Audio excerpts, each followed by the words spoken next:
रोजाना खबर रखे सब पे नजर। लाइक कीजिए, शेयर कीजिए और सब्सक्राइब कीजिए हमारे चैनल। नमस्कार, इस बड़ी खबर के प्रायोजक हैं little business centre mobile showroom, Nandini plaza, गढ़ रोड, मेरठ। सबसे सस्ता मोबाइल फोन का वादा।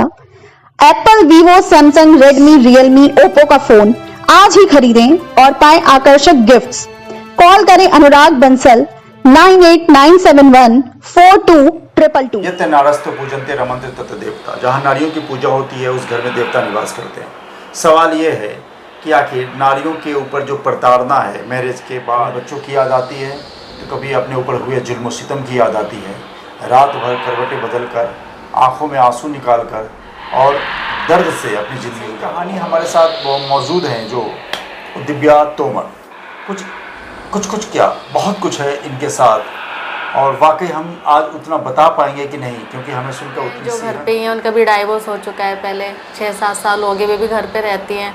उन्होंने धीरे 1 साल से क्या प्लानिंग कर रखी थी कि कैसे इस तरह से इसे घर से निकालना है, क्या नहीं में बच्चे की मतलब लड़ाई तो टॉर्चर तो रहती थी शुरू से कि भाई लंबी हाइट नहीं है और मतलब गरीब फैमिली से हूँ मैं, ताने भी मारे जाते थे। शादी करी तो आपने तो लड़की देख के शादी करी, देख के तब शादी तो हाइट करी आपको नहीं समझ में आया कि इसकी हाइट छोटी है बड़ी। कोर्ट में क्या 20-20 साल केस चलेंगे, बुढ़िया हो जाओगी, बच्चे बाप के पास ही रहने, तुम वहाँ भी कुछ नहीं कर पाओगे।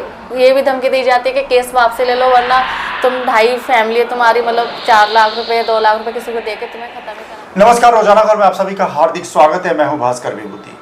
यत्य नारस्तु पूजन्ते रमन्ते तत् देवता। जहाँ नारियों की पूजा होती है उस घर में देवता निवास करते हैं। सवाल ये है कि आखिर नारियों के ऊपर जो प्रताड़ना है मैरिज के बाद ससुराल पक्ष द्वारा, वो इतना ज़्यादा विभत्स हो जाता है कभी कभी कि उस नारी शक्ति को या तो अपनी जान गंवा देनी पड़ती है या वो जिंदा होती है तो मरजांसन स्थिति में जिंदा रहती है। कभी बच्चों की याद आती है तो कभी अपने ऊपर हुए जुल्म सितम की याद आती है। रात भर करवटें बदल कर, आँखों में आंसू निकाल कर और दर्द से अपनी ज़िंदगी गुजारती है। कुछ ऐसा ही कहानी हमारे साथ वो मौजूद हैं जो दिव्या तोमर।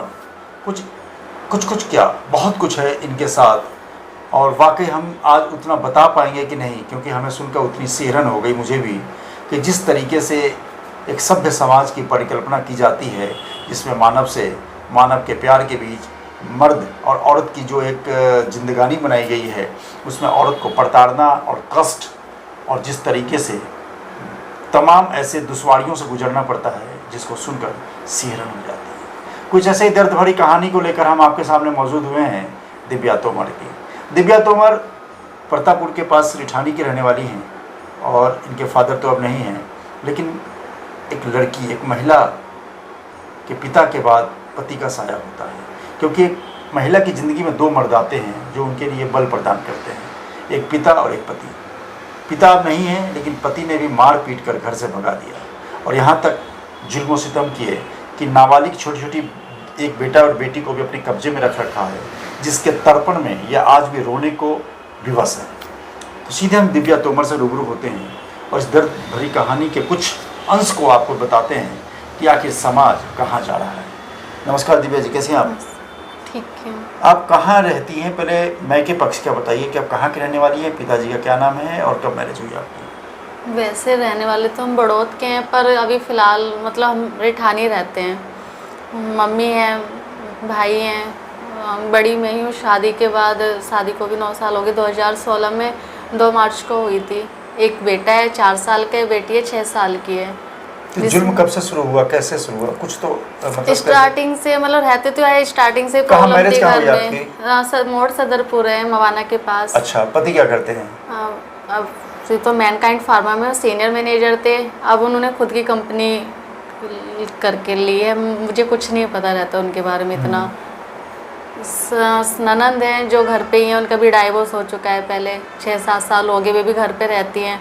उन्होंने धीरे 1 साल से क्या प्लानिंग कर रखी थी कि कैसे इस तरह से इसे घर से निकालना है, क्या नहीं मैं बच्चे की मतलब पेपर भी दिला रही हूँ, ओपन हाउस में जा रही हूँ, रिजल्ट लेके आ रही हूँ, मुझे कुछ नहीं पता कि कैसे क्या करना था। उसके बीच में काफ़ी मतलब डराना धमकाना चलता रहता था। मैं फिर भी ये होता है कि चलो अपना घर चलाओ भाई, कुछ नहीं है, अपना जैसे भी चल रहा है। बेटी के पेपर दिलाने के लिए सास ने बच्चे के लिए मेरे दबाव बनाया। बेटा पहले ही ले लिया था मेरे से कि मुझे मतलब रखना है, मेरा मन नहीं लगता, ये नहीं है। फिर बेटी भी मेरे से मेरठ में जॉब कर रही थी क्या? नहीं, आप मैं ससुराल में रहती थी? मुजफ्फरनगर रहती थी। ससुराल में? हाँ, हस्बैंड के साथ नहीं। अच्छा, हस्बैंड के साथ। हाँ। अच्छा, जहाँ जॉब करते थे? हाँ जी। तो ये पति से लड़ाई कैसे हुई और कैसे, कितने दिन से आप अलग हैं? क्या टॉर्चर करते थे आप? मतलब लड़ाई तो टॉर्चर तो रहती थी शुरू से कि भाई हाइट लंबी, हाइट नहीं है, और मतलब गरीब फैमिली से हूँ मैं, ताने भी मारे जब जाते थे। शादी करी तो हाँ। आपने तो लड़की देख के शादी करी, देख के तब शादी तो हाइट करी आपको थी। नहीं समझ में आया कि इसकी हाइट छोटी है बड़ी है? और ससुर भी बोलते थे किसी को मत बताना तुम्हारी शादी यहाँ हुई है, क्योंकि अच्छा नहीं, मतलब कुछ नहीं, मतलब बताना ही नहीं है। और तो और हस्बैंड ये तक भी बोलते थे कि मतलब बात बात पे ताने मारना कि नाली का कीड़ा है, मैंने गलती करी शादी करके, करनी नहीं चाहिए थी, तेरे से शादी करके मिला क्या है मुझे, मतलब कुछ भी नहीं। एक लड़की है जिसके साथ उनका अफेयर चल रहा है, बोलते हैं उसे मैं 20 देता तो वो 10 कमा के 40 देती, मतलब कुछ। तो ये सब चलता रहता था। सास तो शुरू से ही उन्हें मेरे से प्रॉब्लम है कि भाई हर चीज़ को, मतलब उन्हें था ही, उन्हें बस पैसों से मतलब है और कुछ नहीं है। कब अलग हुई आप पति से? मार्च में मैं बेटी के पेपर दिला के जैसे साल घर जाते हैं अपने, ऐसी मार्च में आई थी मैं। बस सास ननद और ससुर सब आए। जब बच्चे मेरे से छीन के लेके गए उसकी रिपोर्ट भी मैंने लिखवाई। हाँ जी, मैंने उसकी रिपोर्ट भी नाबालिग बच्चे हैं वो, छोटे ही थाने में नहीं गए? मैं परतापुर थाने पे भी गई हूँ, एसपी सिटी के पास भी गई हूँ, एसएसपी के पास भी गई हूँ, पर कुछ नहीं हुआ। मतलब मैंने फ़ोन करके भी बोला मैं अपने बच्चे लेने आ रही हूँ, तो और मैं गई भी पुलिस वालों को लेके, तो उल्टा मेरे ऊपर केस लगा दिया कि मैंने बदतमीजी की है। कुछ नहीं हुआ। हर जगह वे लोग पैसे फेंकते हैं, हर जगह। तो बच्चे के बिना बहुत तड़पन रहती है। बच्चा बहुत कैसे ज़्यादा प्रॉब्लम मैं कैसे बच्चा दोनों उठा के ले गए? हाँ जी, उसकी रिपोर्ट भी कुछ नहीं हुआ। वे बोलते हैं बच्चे कितने साल के? 4 साल का बेटा है, 6 साल की बेटी है। तो कैसे अब कोर्ट में केस चल रहा है, कहाँ क्या हो रहा है? वे यही बोलते हैं कोर्ट से ले लो। कोर्ट से भी मुझे धमकी आती है, कहते हैं कि कोर्ट में क्या 20-20 साल केस चलेंगे, बुढ़िया हो जाओगी, बच्चे बाप के पास ही रहने, तुम वहाँ भी कुछ नहीं कर पाओगे। ये भी धमकी दी जाती है कि केस वापस ले लो, वरना तुम 2.5 फैमिली है तुम्हारी, मतलब 4 लाख रुपए 2 लाख रुपए किसी को दे के तुम्हें ख़त्म ही करा देंगे, तुम्हारी कोई पैरवी नहीं करेगा। कितनी दर्द भरी कहानी है, दास्तां है कि एक महिला अब घर में माँ है और भाई है और अब एक बच्ची है मैके में। फ़ोन भी करती हूँ, बच्चों से भी बात नहीं कराते, और मुझे उल्टा सीधा सुनाना। ये तक भी बोलते हैं कि हाँ मेरठ में घर बना के दे दो हमें, तो हम बच्चे दे देंगे। मैं उनसे ये भी बोलती हूँ भाई तुम्हारे पापा है, उन पे भी आज तक घर नहीं बनाया गया, तुम पे नहीं बनाया गया, जॉब करो। तो मैं तो कुछ भी नहीं करती, एक हाउस वाइफ थी, तो मैं कैसे घर बना के दे दूँगी। उनकी ये भी डिमांड है कि मेरठ में अपना घर बनाओ, हम बच्चे दे देंगे।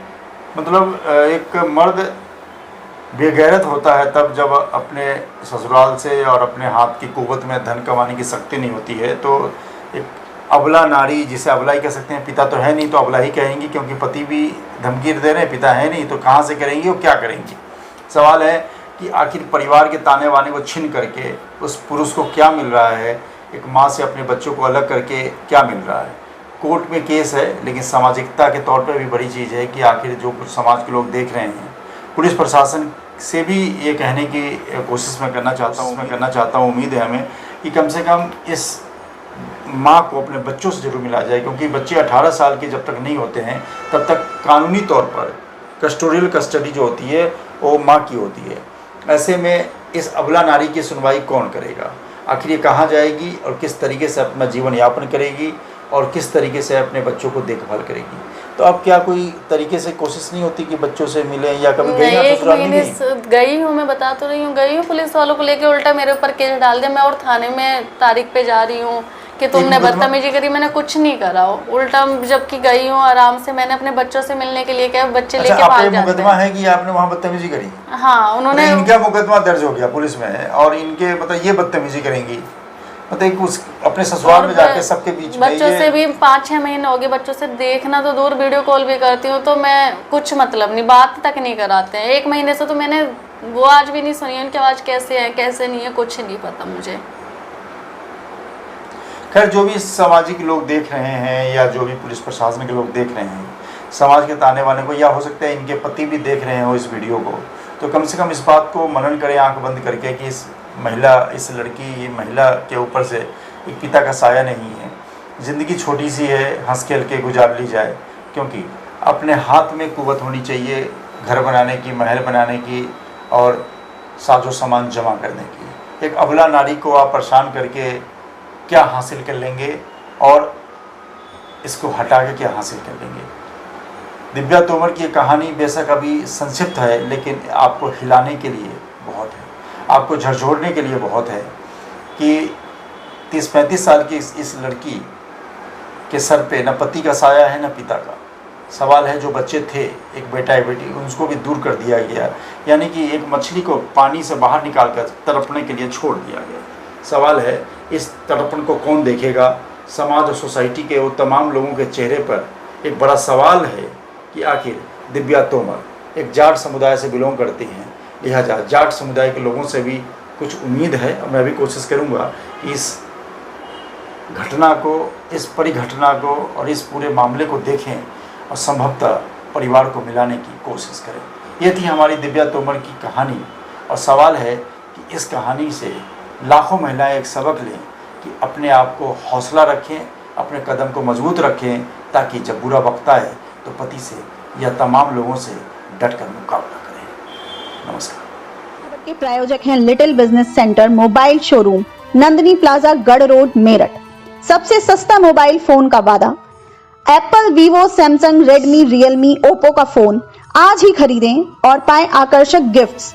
कॉल करें अनुराग बंसल 9897142222।